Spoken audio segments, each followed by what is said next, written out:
Hi, I'm Tracy and I'm a paramedic here with Real Response. I'm going to show you how to do the doctor's ABCD acronym, which you might also know as the primary survey. So starting at the top, we've got our dangers. It's really important to assess the scene and make sure you're safe before you approach the patient. I always like to approach from the feet end first, so we can come up to the patient's foot, and now we're going to check for a response. Hello, hello. Can you hear me?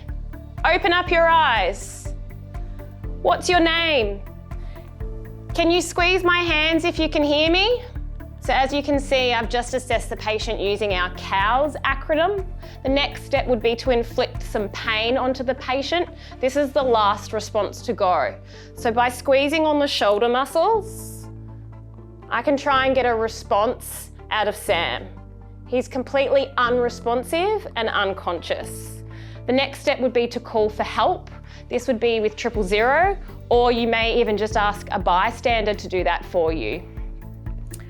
Following on from this, we now need to check Sam's airways. To do that, come up to the head, place one hand on the forehead, the other hand goes underneath the patient's neck, and you really want to get a good head tilt. This allows the airway to be nice and open, as the tongue tends to block the throat. Pistol grip, the thumb onto the chin, forefinger just below the chin, and open up the patient's mouth.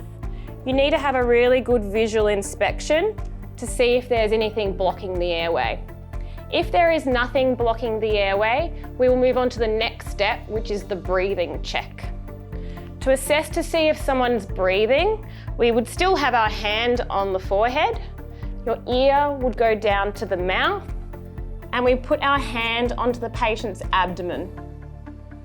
We're doing a look, listen, and feel for 10 seconds. You should see the chest or the abdomen rise and fall with each breath.